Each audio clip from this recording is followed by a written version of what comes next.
নমস্কার বন্ধুরা, আজ আপনাদের জন্য পাঠ করব তারাশঙ্কর বন্দ্যোপাধ্যায়ের লেখা সেই বিখ্যাত উপন্যাস গণদেবতা। আজ গণদেবতা উপন্যাসের ২১তম পর্ব। তো চলুন শুরু করা যাক আজকের উপন্যাস।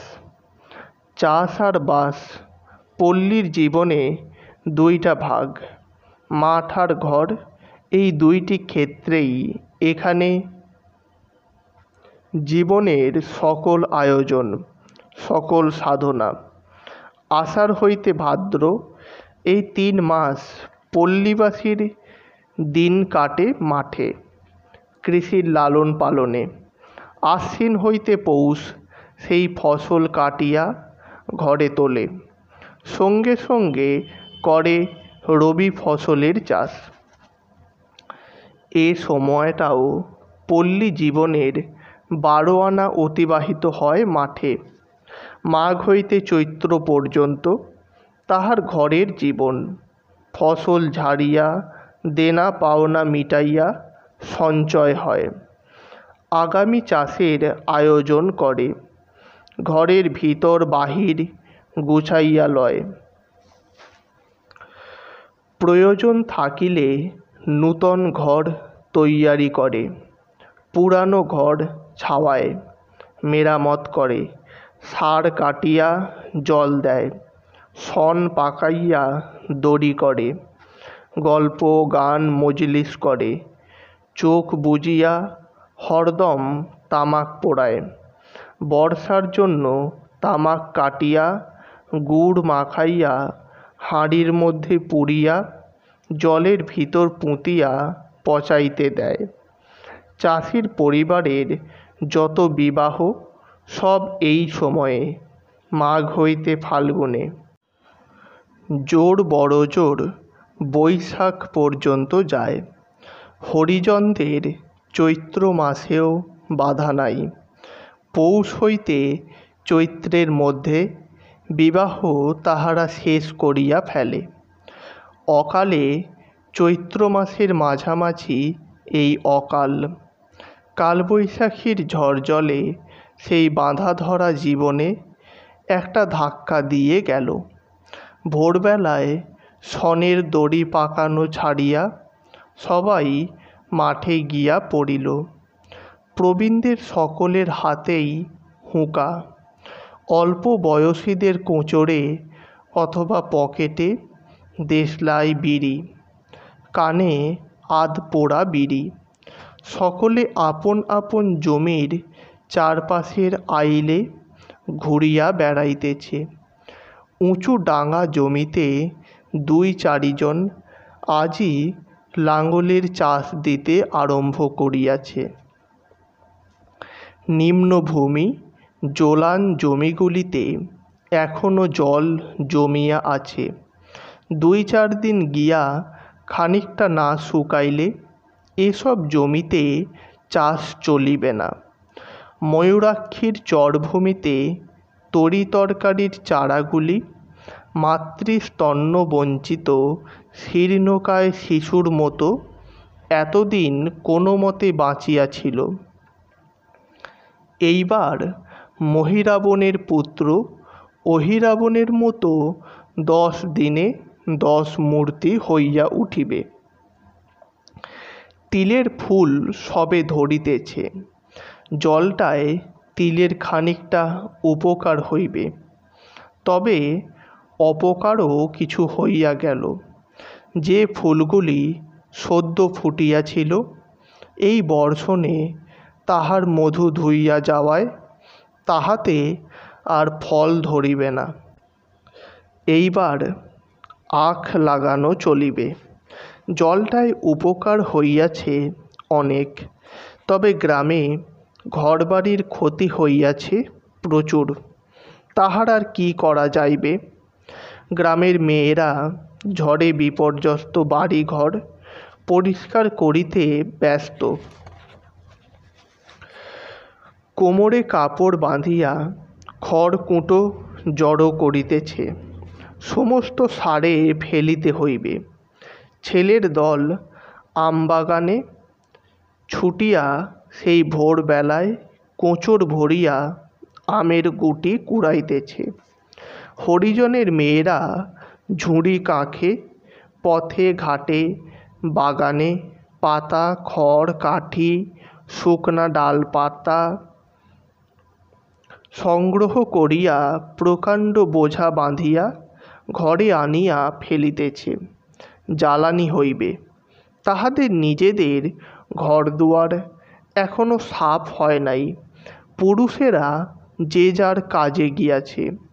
কেহ চাষি গৃহস্থ বাড়ির বাঁধা কাজে, কেহ জংশনে কলের কাজে, কেহ ভিন গায়ে দিন মজুরিতে। দুর্গা আপনার ঘরে বসিয়াছিল। তাহার কাজ বাঁধা ধরা।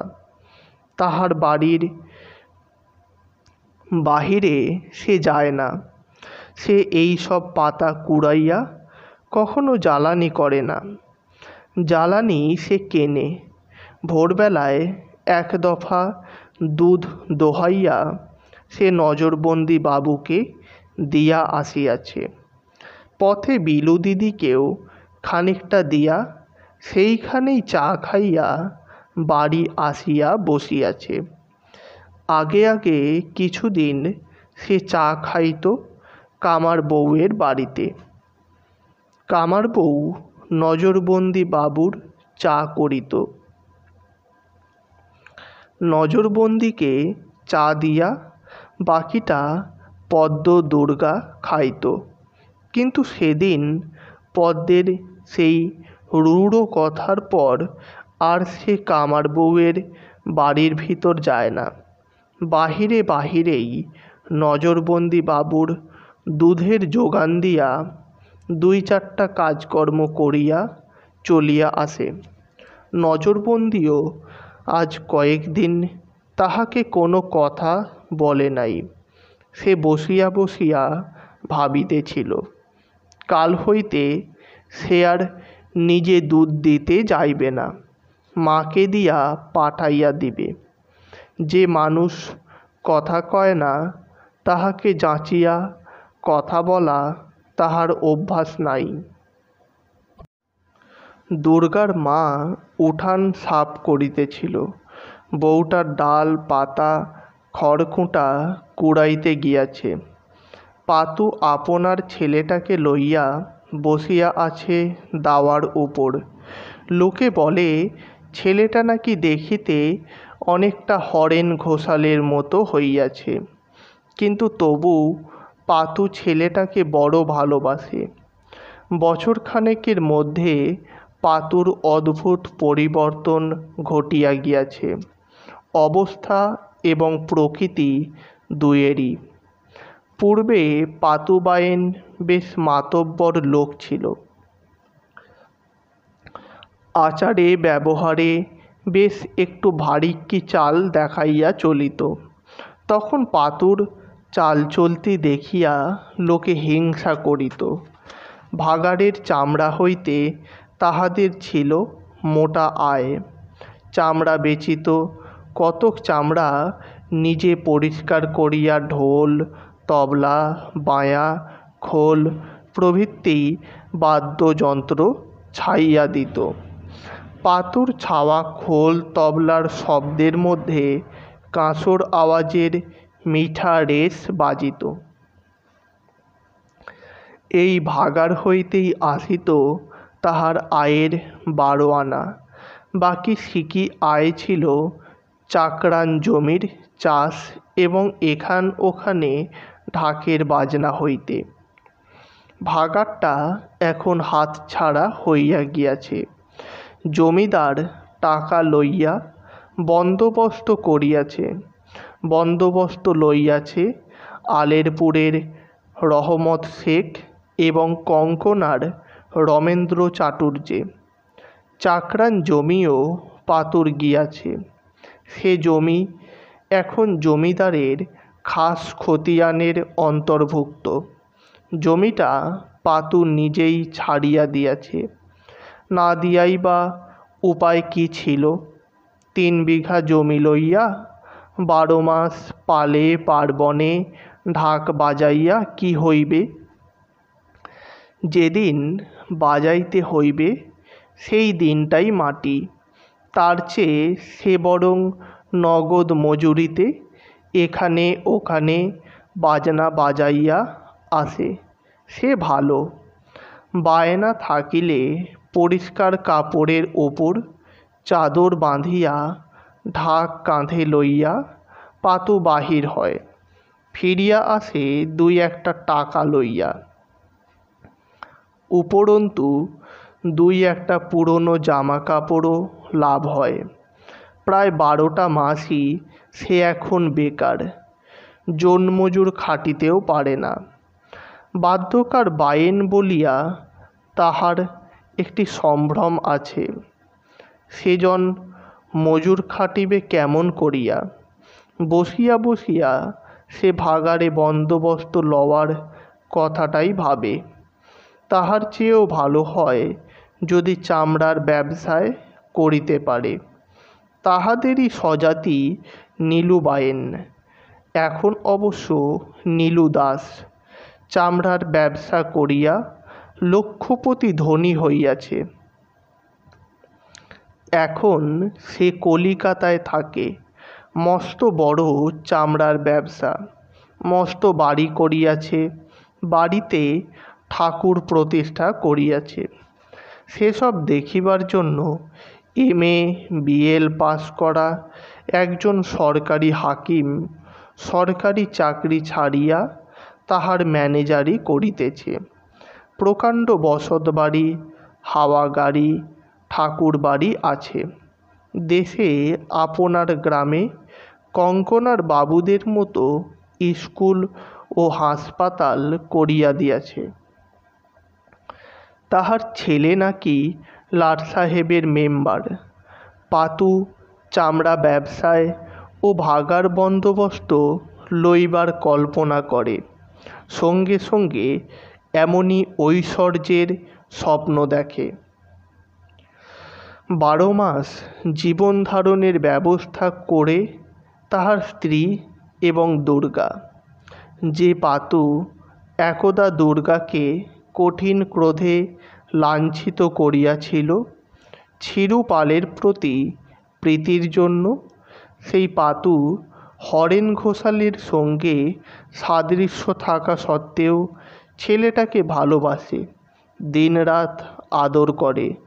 মধ্যে মধ্যে ঘোষালের কাছে যায়, আবদার করিয়া বলে, আজ 4 আনা পয়সা কিন্তু দিতে হবে ঘোষমশাই। দুর্গা নৈশ অভিসারে যায় কঙ্কনায় জংশনে। প্রতীক্ষমান ব্যক্তি জিজ্ঞাসা করে, সঙ্গে কে ও? অকপটে অস্পষ্ট মূর্তিটি সরিয়া যায়। দুর্গা বলে, ও আমার সঙ্গে এসেছে। কে? আমার দাদা। অস্পষ্ট মূর্তি হেঁট হইয়া নীরবে নমস্কার করে। দুর্গা বলে, একটা সিগারেট দেন, ও ততক্ষণে বসে বসে খাক। বাবুদের বাগানবাড়ির কোনো গাছতলায় অথবা বারান্দায় সিগারেটের আগুনের আভায় পাতুকে তখন চেনা যায়। আসিবার সময় সে একটা মজুরি পায়, 4 আনা হইতে 8 আনা। দুর্গা আদায় করিয়া দেয়। সেদিন পাতু মনস্থির করিয়া বারবার দুর্গাকে বলিল, 25 টাকা বই তো লয়, দেন না দুর্গা, ভাগারটা জমা নিয়ে এলি। দুর্গা বলিল, সে হবে, আজ এখনই 2টো গাছের তালপাতা কেটে আনগা দিকি, ঘরটা তো ঢাকতে হবে। এই তাহাদের চিরকালের ব্যবস্থা।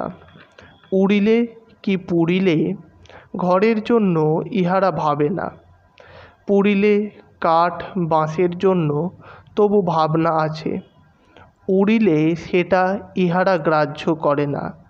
মাঠে, খাসখামারের পুকুরের পাড়ের অথবা নদীর বাঁধের ওপরের তালগাছ কাটিয়া আনিয়া ঘর ছাইয়া ফেলে। শুধু পুরুষদের ফিরিবার অপেক্ষা। কাজ হইতে ফিরিয়া তাহারা গাছে উঠিয়া পাতা কাটিবে, মেয়েরা মাথা তুলিয়া ঘরে আনিবে। 2-4 জন মেয়ে গাছে চড়িয়া পাতা কাটে। দুর্গাও এককালে তাল গাছে চড়িতে পারিত, কিন্তু এখন আর গাছে চড়ে না, প্রয়োজনও নাই। তাহার কোঠা ঘরের চালে বেশ পুরু খড়ের ছাউনি, মজবুত বাঁধনে বাঁধা। তাহার চালের খড় কিছু বিপর্যস্ত হইয়াছে, বিশৃঙ্খল হইয়াছে এইমাত্র, উড়িয়া যায় নাই। ওগুলোকে আবার সমান করিয়া বসাইতে অবশ্য গোটা 2 মজুর লাগিবে। এ কাজ পাতুকে দিয়াই হবে। তাহাকেই বরং 2 দিনের মজুরি দিবে। দুর্গার কথার উত্তরে পাতু বলিল, হুঁ তো ওঠ। বউটা আসুক আগে। বউ এলে পাঠিয়ে দেবো, বউকে মাকে। তুই এখন যা দেখি, পাতা কেটে ফেল, যা। দুর্গার মা উঠান পরিষ্কার করিতে করিতে বলিল, মা লাড়বে বাছা, তুমি খেতে দিচ্ছ, তোমার তিলশুনো খাটছি, উপায় নাই, আবার ব্যাটার খাটুনি খাটতে লাড়বো আমি? কেনে, কিসের লেগে? কখনো মা বলে 2 গন্ডা পয়সা দেয় না, না 1 টুকরো টানা দেয় যে ওর লেগে আমি খাটবো? পাতু হুঙ্কার দিয়া উঠিল, দিই না, তোর কোন বাবা দেয় শুনি? শুনলি দুর্গা, বচন শুনলি খাল ভরার? দুর্গা বাধা দিয়া বলিল, থাম বাপু তোরা, তোদের গিয়েও কাজ নাই, চেঁচিয়েও কাজ নাই। বউ আসুক, আমরা দুজনায় যাব। দাদা, তুই এগিয়ে চল। কোমরে কাটারি গুঁজিয়া পাতু আসিয়া উঠিল নদীর ধারে। ময়ূরাক্ষীর বন্যারোধী বাঁধটা নদীর সঙ্গে সমান্তরাল হইয়া পূর্ব পশ্চিমে চলিয়া গিয়াছে। বাঁধের গায়ে সারবন্দি অসংখ্য তালগাছ এবং সরগাছ। পাতু বাছিয়া বাছিয়া ঢলকো পাতা দেখিয়া একটা গাছে চড়িয়া বসিল। ওই খানিক দূরে গাছের ওপর আখনা অর্থাৎ রাখহরি বাউরি পাতা কাটিতেছে। তার ওধারের গাছটায় ও কে, পুরুষ নয় মেয়ে, আখনার বউ পড়ি বোধ হয়। ওপাশে ওই গাছটায় ওটাকে? পাতু ঠাহর করিতে না পারিয়া ডাকিল, কে রে উখানে? আমি গণা অর্থাৎ গণপতি। আর কে বটে? আমার পাশে বাঁকা হুই রয়েছে ছিদাম, হুই মতিলাল। গাছে চড়িয়াই সব আলাপ আলোচনা চলিতেছিল। সহসা এদিকে আখনা চিৎকার করিয়া উঠিল, হুই হুই হুস ধাহ, উফ হুস ধাহ, উফ বাবারে, মেরে ফেলাবে লাগছে, হিস, ঠোঁটের ধার কিরে বাবা। আখনার জিহবার একটু জড়তা আছে, স্পষ্ট কথা বাহির হয় না। আখনাকে 2টা কাক আক্রমণ করিয়াছে, মাথার উপর কা কা করিয়া উড়িতেছে আর ঠোঁট দিয়া ঠোকর মারিতেছে। গাছটায় কাকের বাসা আছে, ওপাশে পড়ি স্বামীকে গাল পাড়িতেছে।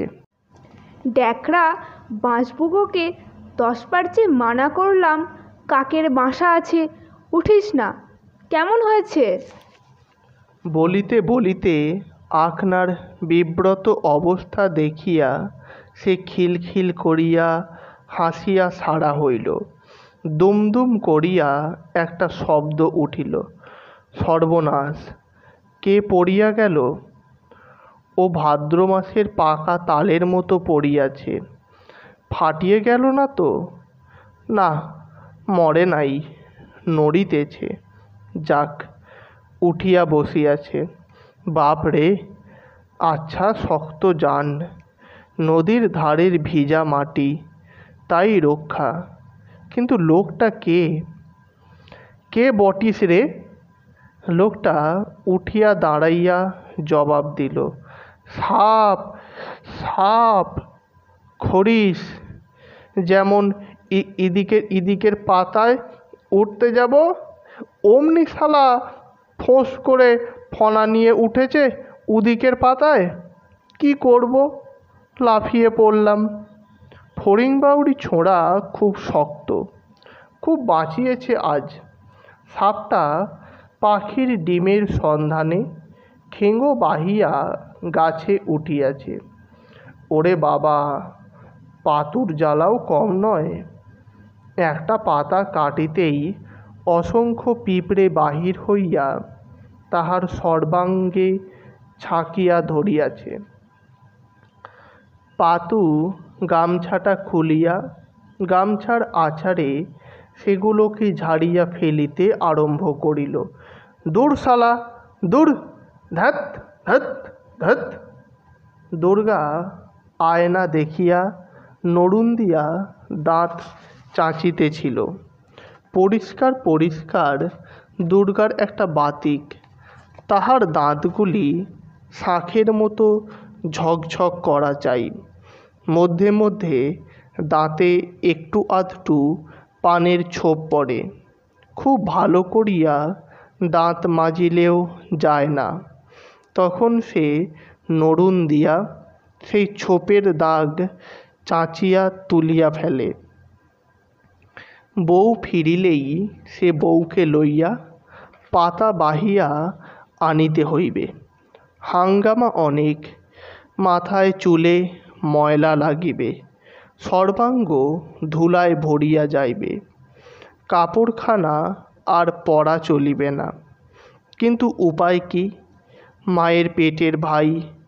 মা বলিল, বউ রোজগার করছে, কখনো একটা পয়সা দেয় আমাকে? শাশুড়ি বলে ছেদ্দা করে।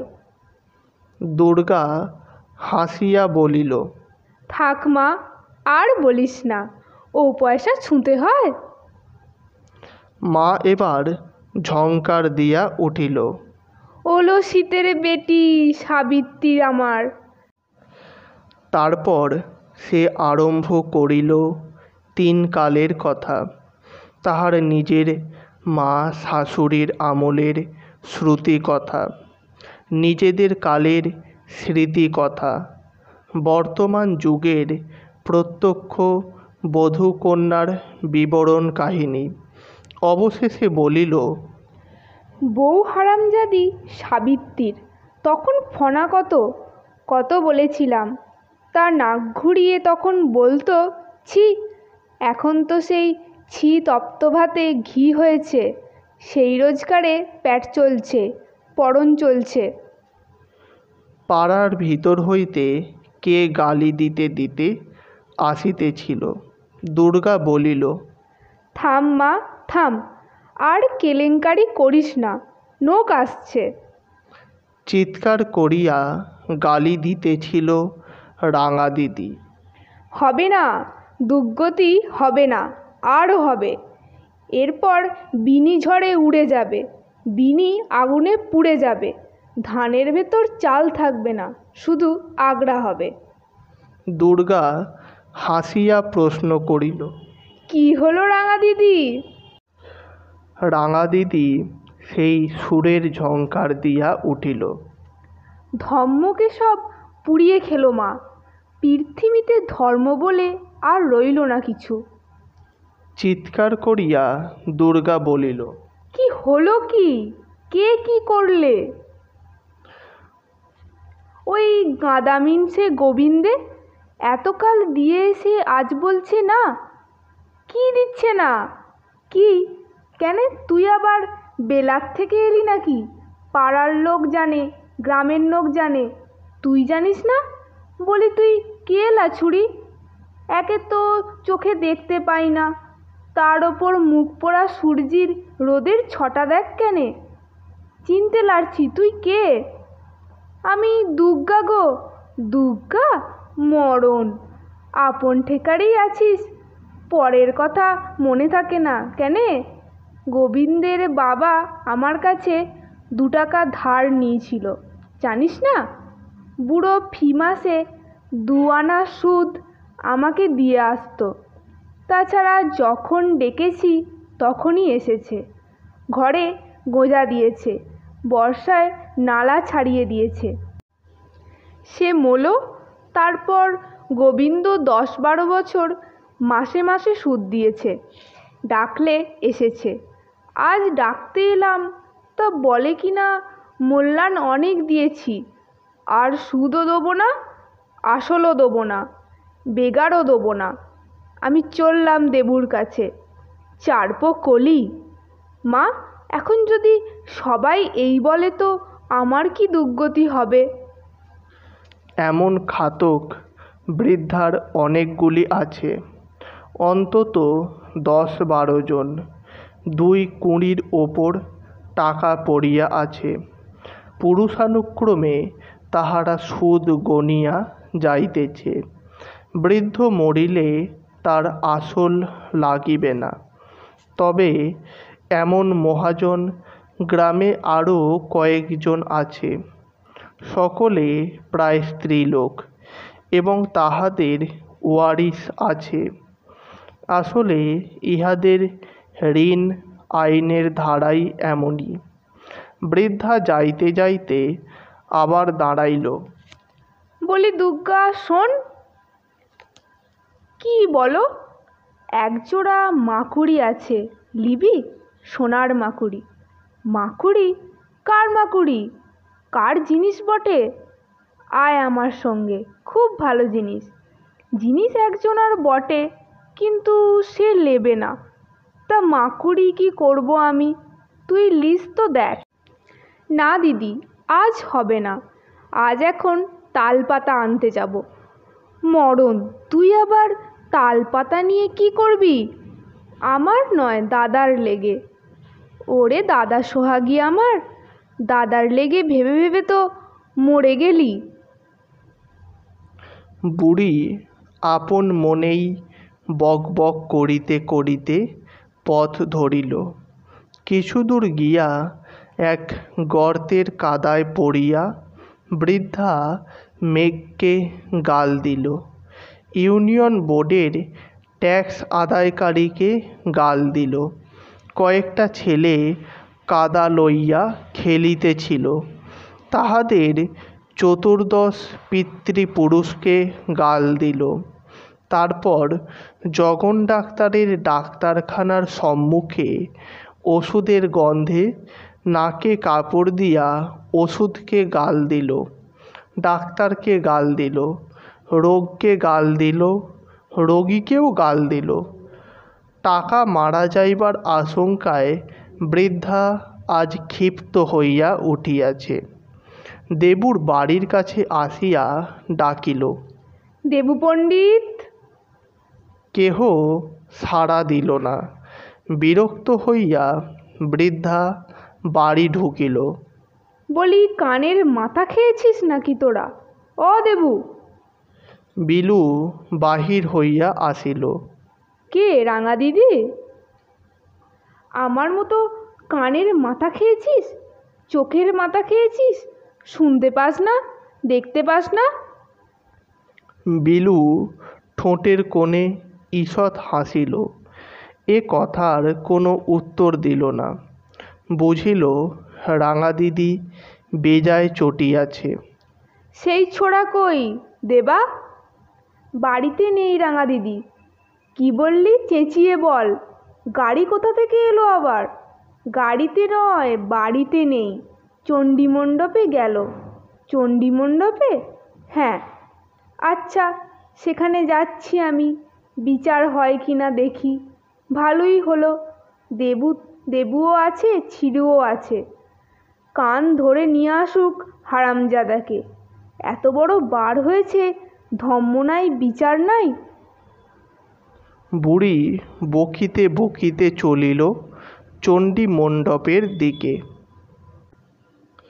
চণ্ডীমণ্ডপে তখন জমজমাট মজলিস। ভূপাল বাগদি লাঠি হাতে দাঁড়াইয়া আছে। ষষ্ঠীতলায় মাথায় হাত দিয়া বসিয়া আছে। পাতু, রামহরি, পরি, বাঁকা, ছিদাম, ফড়িং আরও জন কয়েক। পাশে পড়িয়া আছে কয়েক আঁটি তালপাতার বোঝা। ময়ূরাক্ষীর বন্যারোধী বাঁধ জমিদারের সম্পত্তি। সেখানকার তালগাছও জমিদারের।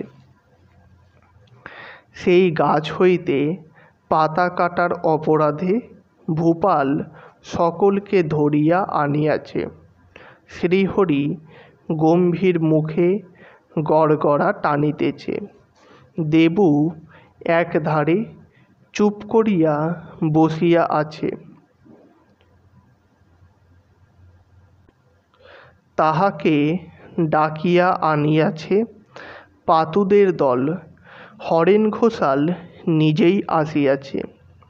সে প্রজা সমিতির সেক্রেটারি। চিৎকার করিতেছে সেই।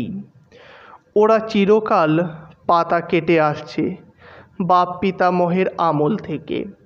ওদের সত্ত্ব জন্মিয়ে গেছে। ঘোষালের কথায় শ্রীহরি জবাবই দিল না। পাতু সে বহুদিন হইতেই শ্রীহরির সঙ্গে মনে মনে একটি বিরোধ পোষণ করিয়া আসিতেছে। সে একটু উষ্ণভাবেই বলিল, পাতা তো চিরকাল কেটে আসা যায় মশাই, এ তো আজ নতুন লয়। চিরকাল অন্যায় করে আসছিল বলে আজও অন্যায় করবি গায়ের জোরে? কাটিস সেটা চুরি করে কাটিস। দেবু এতক্ষণে বলিল, চুরি একে বলে না শ্রীহরি। আগে জমিদার আপত্তি করতো না, ওরা কাটত। এখন তুমি গোমস্তা হিসেবে আপত্তি করছো, বেশ, আর কাটবে না। এরপর যদি না বলে কাটে তখন চুরি বলতে পারবে। ঘোষাল বলিল, নো, নেভার। তুমি ভুল বলছো দেবু। গাছের পাতা কাটবার সত্ত্ব ওদের আছে। 3 পুরুষ ধরে কেটে আসছে। 3 বছর ঘাট সরলে পারে কেউ ঘাট বন্ধ করতে পারে? না না, ও পথ বন্ধ করতে পারে না। হাসিয়া শ্রীহরি বলিল, গাছ ওটা, পুকুর নয় ঘোষাল, পথও নয়। ইয়েস, গাছ ইজ গাছ অ্যান্ড পথ ইজ পথ, but man is man after all. কাল যদি জমিদার গাছগুলি বেচে দেয় ঘোষাল, কি কেটে নেয়, তখন পাতার অধিকার থাকবে কোথায়? বাজে বকো না। শুধু খাস খামারের গাছ নয়, মায় জমির ওপরের গাছ পর্যন্ত জমিদারের। প্রজা ফল ভোগ করতে পারে, কিন্তু কাটতে পারে না। দেবু একটা দীর্ঘ নিঃশ্বাস ফেলিল। তাহার বুকের মধ্যে মুহূর্তে জাগিয়া উঠিল একটা বিস্মৃত ক্ষোভ। তাহাদের খিড়কির ঘাটে একটা কাঁঠাল গাছ ছিল। কাঁঠাল অবশ্য পাকিত না, কিন্তু ইঁচড় হইত প্রচুর। তাহার আবছা মনে পড়ে। আসবাব তৈয়ারি করিবার জন্য জমিদার ওই গাছটি কাটিয়াছিল।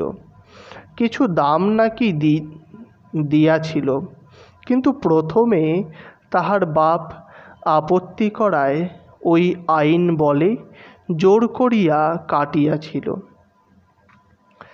কতদিন তাহার বাবা আক্ষেপ করিত, আহ, ইঁচড় হলো গাছপাটা, আর স্বাদ কি ইঁচড়ের?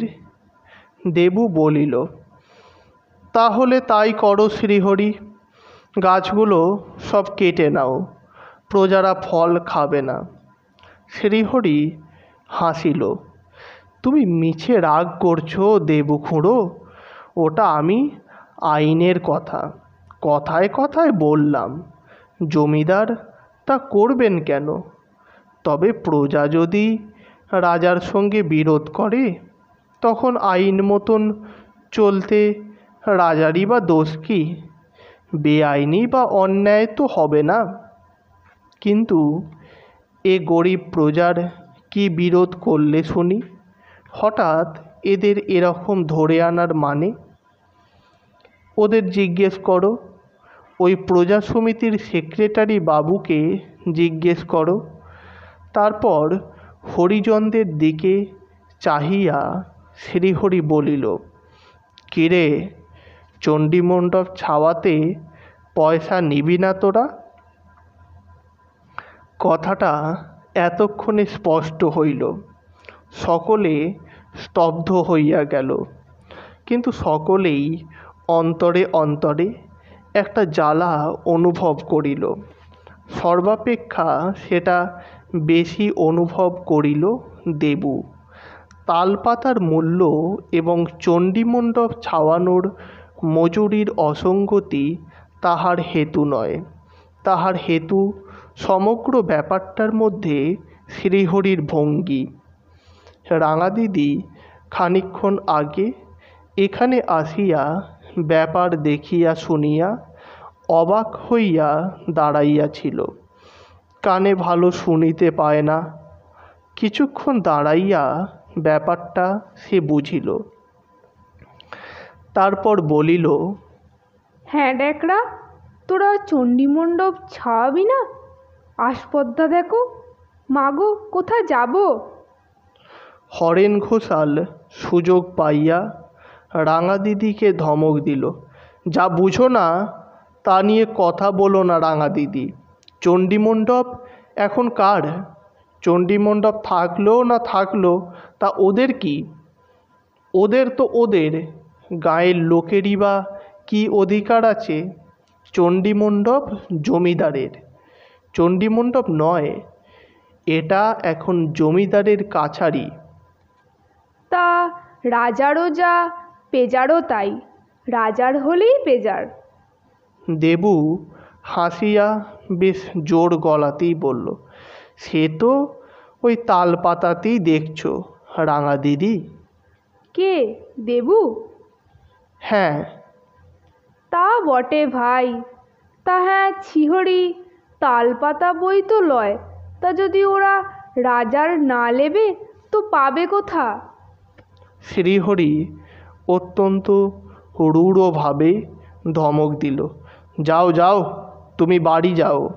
এসব কথায় তোমায় কথা বলতে কেউ ডাকে নাই, বাড়ি যাও। রাঙা দিদি আর সাহস করিল না। গ্রামের কাহাকেও সে ভয় করে না, কিন্তু শ্রীহরিকে সে সম্প্রতি ভয় করিতে আরম্ভ করিয়াছে। বৃদ্ধা ঠুক ঠুক করিয়া চলিয়া গেল। যাইতে যাইতে ডাকিল, দেবু, বাড়ি আয়, ছেলেটা কাঁদছে তোর। মিথ্যা বলিয়া সে দেবুকে ডাকিল। যে মানুষ দেবু, আবার কোথায় শ্রীহরির সঙ্গে কি হাঙ্গামা করিয়া বসিবে? আর ছেলেটা যত হাঙ্গামা করিতেছে তত সে যেন তাহাকে দিন দিন বেশি করিয়া ভালোবাসিতেছে। দেবু কিন্তু রাঙাদির ডাক শুনিল না। সে শ্রীহরিকে বলিল, ভালো শ্রীহরি, তুমি এখন কি করতে চাও শুনি? মানে? মানে এদের যদি চুরি করেছে বলে চালান দিতে চাও দাও, আর যদি তালপাতার দাম নিতে চাও নাও। 10খানা তালপাতায় ডোমেরা 1খানা তালপাতার চ্যাঁটাই দেয়, দাম তার 2 পয়সা। সেই 1 আনা 20 হিসেবে দাম দেবে ওরা। তাহলে ঝগড়াই করতে চাস তোরা? কিরে? শ্রীহরি প্রশ্ন করিল হরিজনদের। আজ্ঞে, দেবু বলিল, গুনে ফেল, কার কত তালপাতা আছে, গুনে ফেল। সকলে তালপাতা গুনিতে আরম্ভ করিল।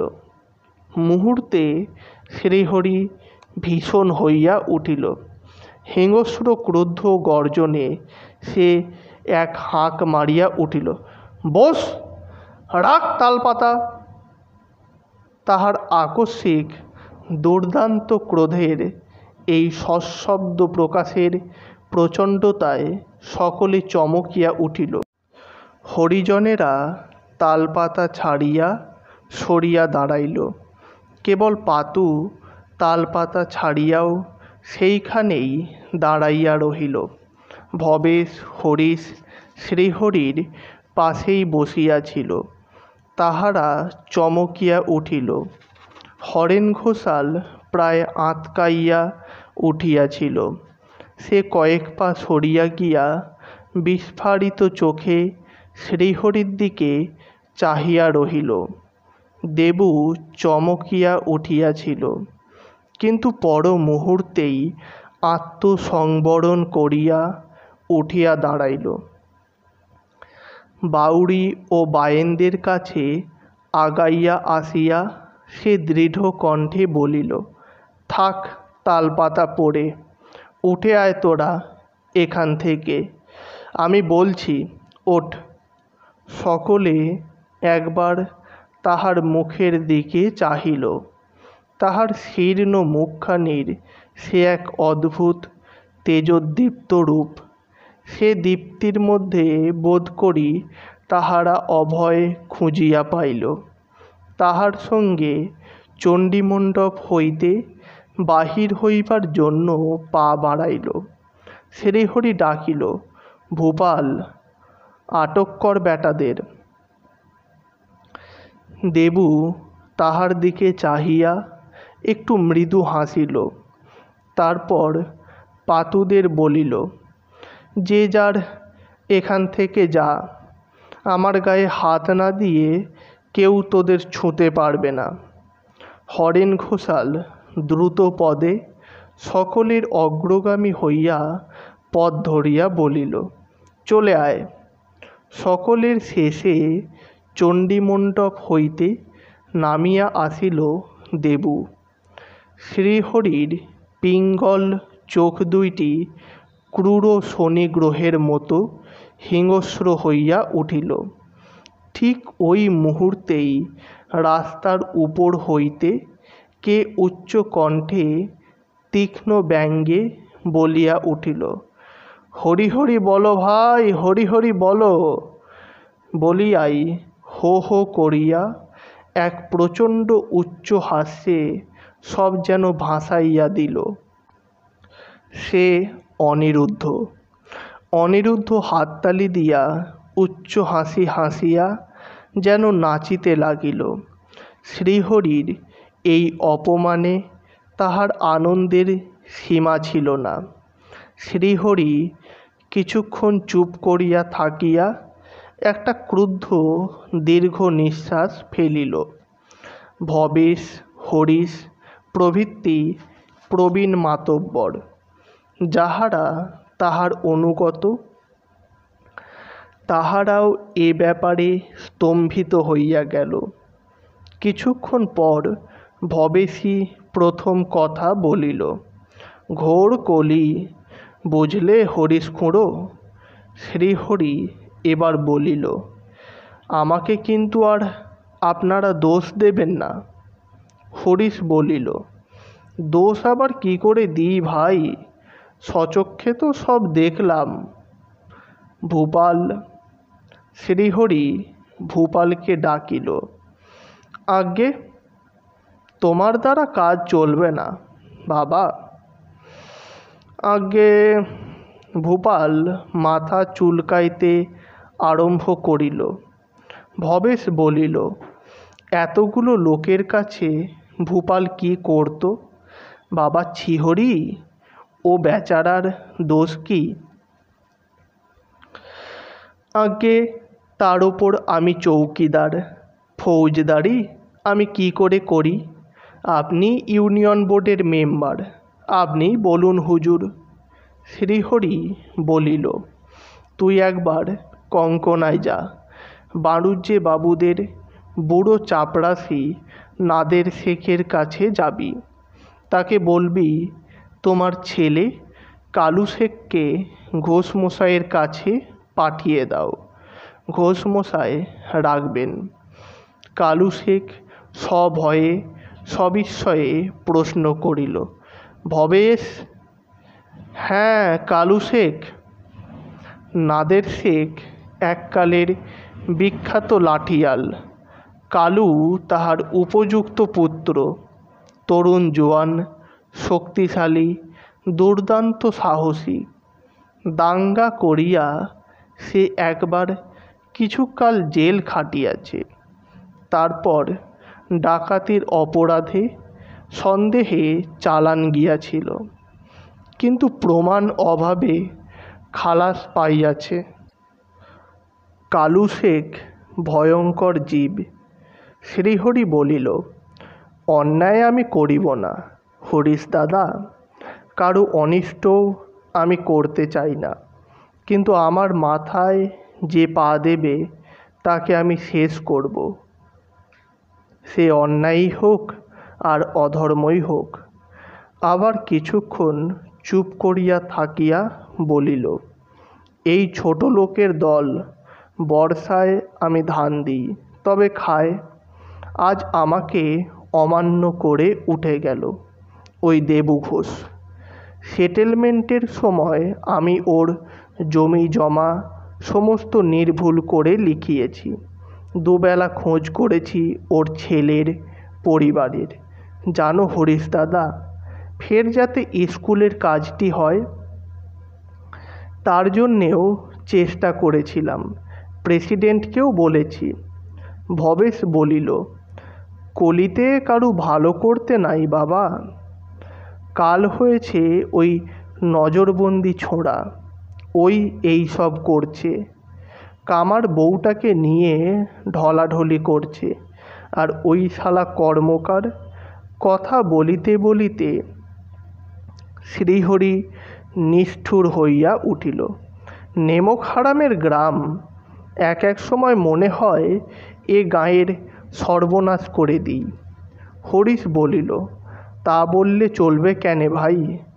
ভগবান তোমাকে বড় করেছেন, ভাণ্ডার দিয়েছেন, তোমাকে করতে হবে বই কি, এ কথা তোমাকে সাজে না।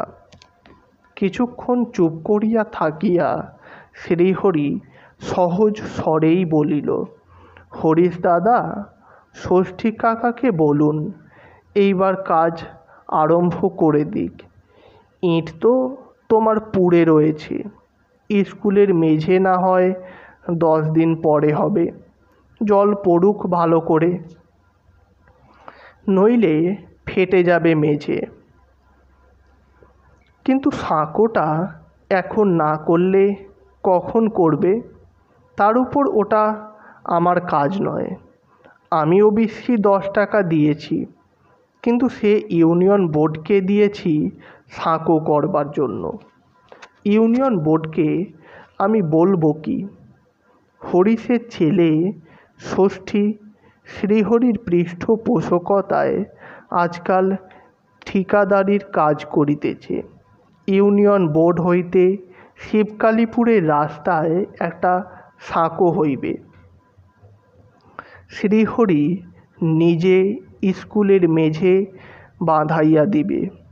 এসবেরই ঠিকাদার ষষ্ঠীচরণ। হরিশ বলিল, তোমার কাজেই সে এখন ব্যস্ত ভাই, খাতাপত্র নিয়ে সকালে বসে ওঠে সেই রাত্রে, তামাদির হিসেব তো কম নয়। ষষ্ঠীচরণ শ্রীহরির গোমস্তাগিরির কাগজপত্র সারিয়া দেয়। চৈত্র মাসে বাকি বকেয়ার হিসাব হইতেছে। যাহাদের 4 বৎসর বাকি তাহাদের নামে নালিশ হইবে। শ্রীহরির নিজের ধানের টাকার হিসাব আছে, তাহার তামাদি 3 বৎসরে সেসবের হিসাবও হইতেছে। ভূপাল চলিয়া গিয়াছিল। বরাত খাটিবার উপযুক্ত অন্য কেহও ছিল না। নিরুপায়ে ভবেশ নিজেই তামাক সাজিতে বসিয়াছিল।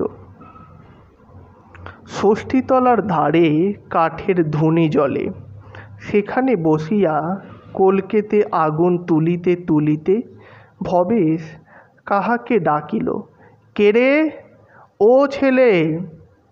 একটি ছেলে একগুচ্ছ লাল ফুল হাতে করিয়া যাইতেছিল। ডাকিতে সে দাঁড়াইল। কে রে, কি ফুল হাতে, অশোক নাকি? ছেলেটি বৈরাগীদের নলিন। সে গিয়েছিল মহাগ্রামে পটুয়াদের বাড়ি। ঠাকুরদের বাগানে অশোক ফুল ফুটিয়াছে, সেখান হইতে অশোক ফুলের একটি তোড়া বাঁধিয়া আনিয়াছে, নজরবন্দীকে দেবে। আরও কতকগুলি কলি সে আনিয়াছে পণ্ডিতের বাড়িতে, প্রতিবেশীদের বাড়িতে বিলাইবে। 2 দিন পরেই অশোক ষষ্ঠী, অশোকের কলি চাই। নলিন অভ্যাস মতো কথা না বলিয়া ঘাড় নাড়িয়া জানাইল, হ্যাঁ, অশোকের কলি। দিয়ে যাত বাবা, একটা ডাল দিয়ে যাত। নলিন অশোকের কয়েকটি ফুল নামাইয়া দিয়া চলিয়া গেল। শ্রীহরি বলিল, আমার পুকুর পাড়ের বাগানেও অশোকের চারা লাগিয়েছি। সে একটা পুকুর কাটিয়াছে, তাহার পাড়ে শখ করিয়া নানা জাতীয় গাছ লাগাইয়াছে, সবাই প্রায় ভালো ভালো কলমের চারা। তো বন্ধুরা, আজ এ পর্যন্তই। পরের দিন নতুন কোনো পর্ব, নতুন কোনো গল্প, নতুন কোনো উপন্যাস, নতুন কোনো নাটক নিয়ে হাজির হব আপনাদের কাছে। আর হ্যাঁ, চ্যানেলটিকে সাবস্ক্রাইব করে অবশ্যই সমৃদ্ধ করবেন, যাতে নতুন কোনো গল্প বা উপন্যাস প্রকাশের সঙ্গে সঙ্গে আপনাদের কাছে পৌঁছে যেতে পারি। ধন্যবাদ।